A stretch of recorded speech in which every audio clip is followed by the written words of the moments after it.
suami, kau dibawa dalam gejolak tersakiti, kau dianiaya, kau diperlakukan laksana barang hampa yang tak berharga. Andaikan Tuhan dapat dijangkau seperti manusia, tentu akan kuadukan derita alami. Wahai kau yang terluka sakiti, wahai kau yang disiksa, berserulah kepada Tuhanmu dan Tuhanku. Aku pun ingin merangkai sebaik kata kepadanya, dan akan kusampaikan kepada Sang Tuhan tentang deritamu. Kepada angin yang berembus, aku berteriak. Kepada matahari yang mengangkat aku berseru. Kepada bumi tempat berpijak, aku berharap. Kepada langit junjungku aku tanya, di manakah hukum alam kepada si pembuat keji yang tak berhati? Kini kau telah dibawa pergi entah kemana. Jejakku pun seolah hilang di telan semesta. Ada yang menangisi kepergianmu, hai sobat. Namun, ada yang tertawa seolah salah, karena kantongnya telah berisi dengan hargamu. Mungkin aku tak bisa menjangkaumu. Mungkin aku tak bisa menatap dan memeluk. Dan mungkin aku tak bisa memberikan senyuman yang kau dapat. Namun, aku akan berdoa kepada Sang Tuhan agar Ia memelukmu dalam kasih-Nya yang tak berujung. Terima kasih.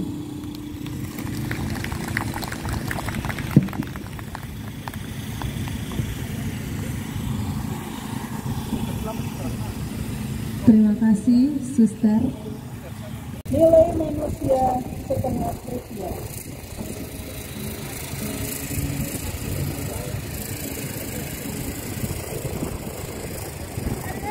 Suri tuna dan cinta beramplop di bawah meja. Nilai manusia setengah rupiah.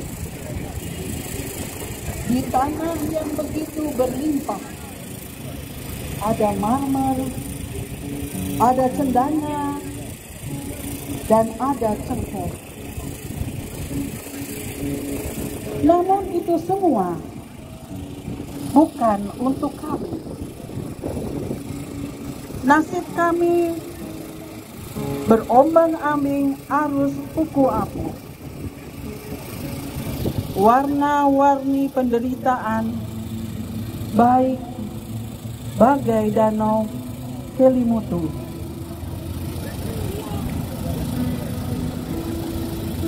Terkocak-karcir bagaikan kuda sandal put. Di padang savana tubuh disiksa majikan. Nakodaku hobi berdusta, janji hanya narasi yang tak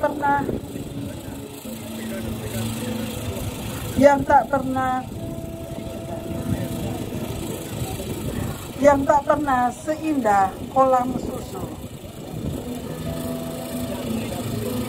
Moratorium dan patahnya kaki nyata, lidah tak bertulang. Sering berkicau namun lupa merespondasi.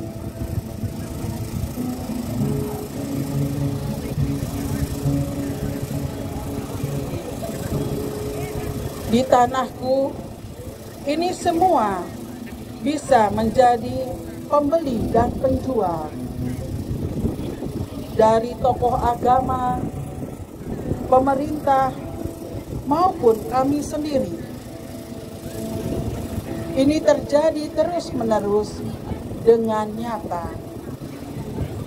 Dari nakoda yang dulu sampai sekarang. Nakoda kami menggagas lagi Provinsi Kelor dan pariwisata, tapi itu bukan untuk kami, dan kami tergusur dan tersingkir. Kata-kata kami telah habis untuk bertanya sebab nasib kami. Bukan kata-kata, tapi nyawa dari anak negeri yang mencari hidup, bukan mati di negeri orang. Terima kasih.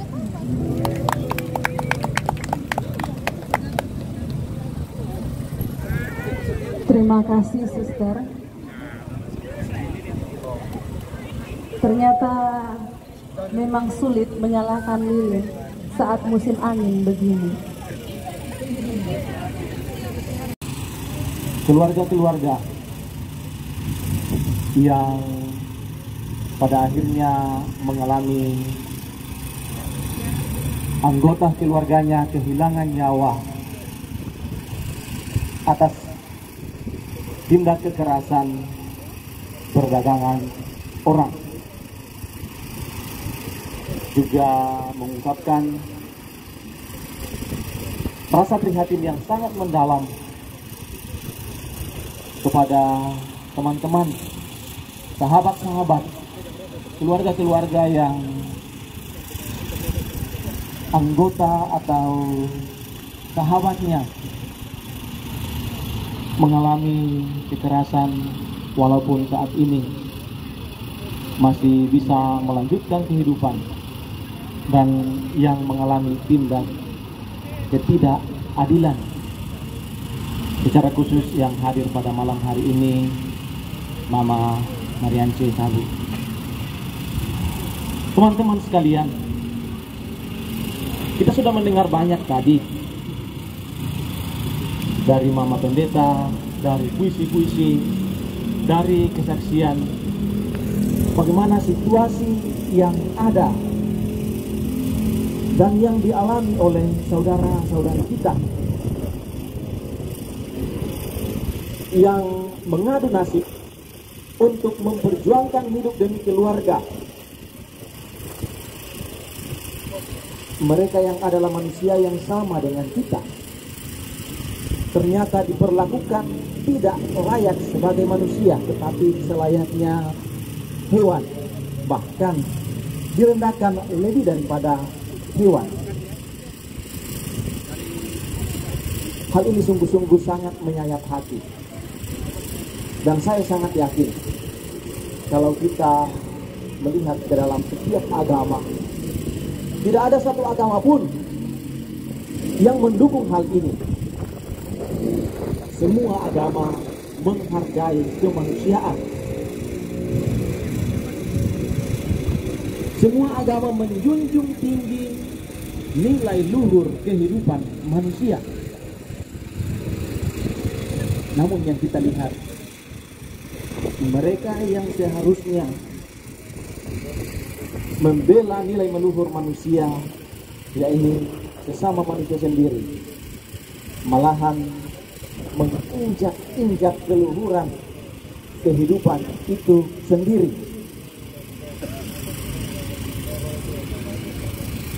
Saya mengulang apa yang dikatakan oleh Mama Pendeta tadi, bahwa mereka itu adalah manusia sama seperti kita, maka kita pun bertanggung jawab atas hidup mereka.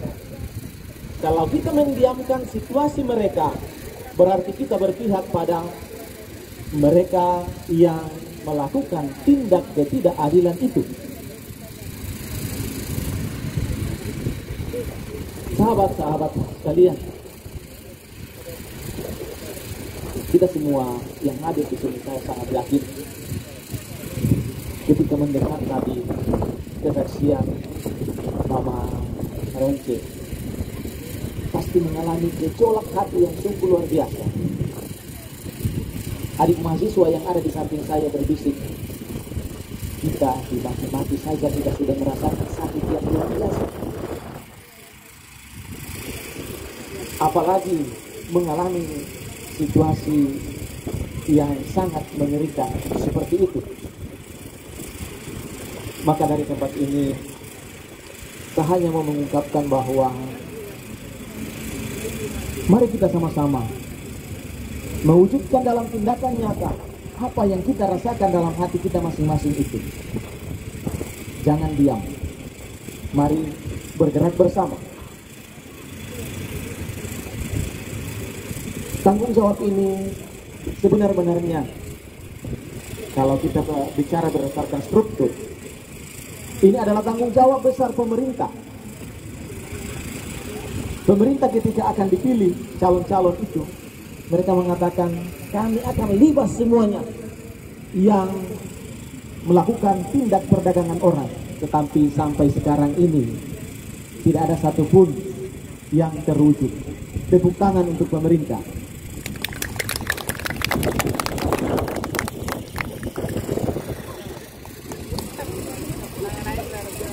Kita masih menunggu janji itu entah sampai kapan, dan kita ada di depan gedung yang terhormat ini.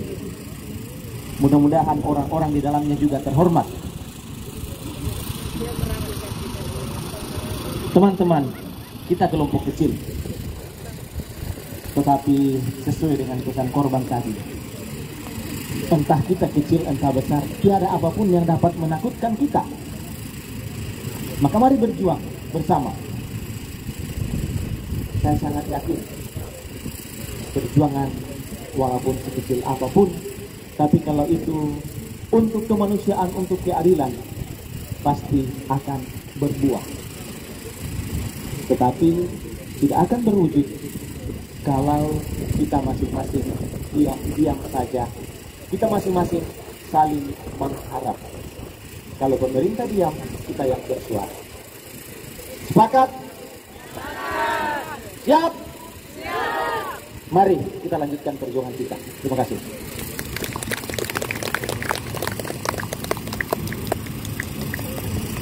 Terima kasih Pater yang sudah mengungkapkan isi hatinya tentang kasus-kasus kemanusiaan yang terjadi di NTT. Selanjutnya kita akan mendengarkan suara hati dari